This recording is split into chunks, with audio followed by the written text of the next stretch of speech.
Well, three men convicted of trying to blow up synagogues in New York have each been sentenced to 25 years in prison.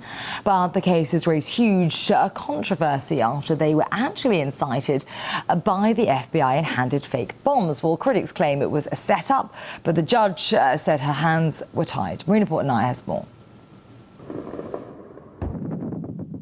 For nearly a decade, the U.S. has waged a widespread global war on terror. It's required a multitasking military effort overseas.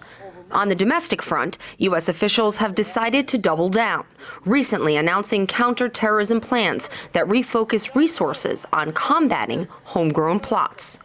This is the first counterterrorism strategy that focuses on the ability of al-Qaeda and its network to inspire people in the United States to attack us from within. Yet in countless so-called FBI sting operations, FBI operatives provided the fake C-4 and actually showed them a fake Stinger missile. The inspiration to attack America has come from a government-paid informant working to orchestrate the plan.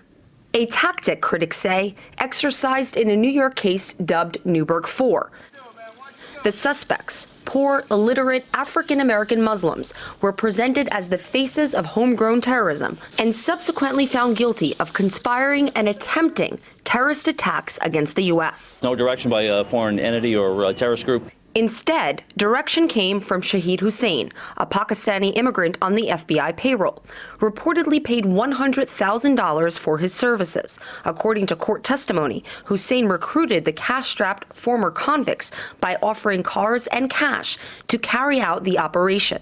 4 individuals that sought to bomb Jewish facilities here in the Bronx and also take down a military aircraft in Newburgh. Yet, not one defendant had a passport or license, but what the government had was an agent provocateur who testified in court as a key witness. A guilty verdict for all 4 men. Violent Islamic Caliphate. The same day, a new counterterrorism strategy was touted.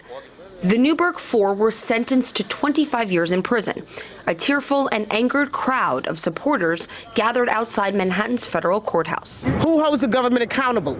Turn it on your own American citizens, people that's born right here on American soil. This is a damn shame.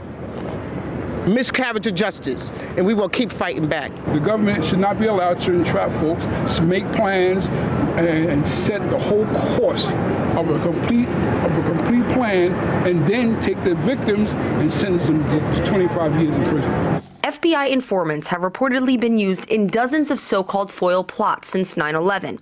Critics say hundreds of Americans are languishing behind bars for fake terror attacks planted and grown by the U.S. government.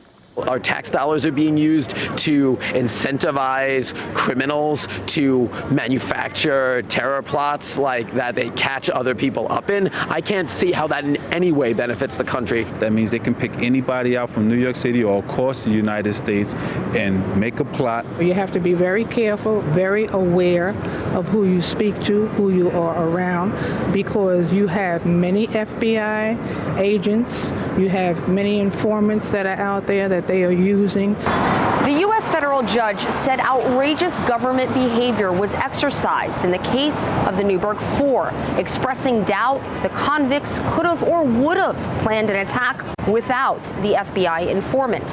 However, the specific charges against the men require a mandatory minimum sentence of 25 years in prison. Prosecutors say the manufactured plot would have been a colossal attack if carried out. And, quote, the fact that it was fake doesn't matter. Marina Portnoy, RT, New York.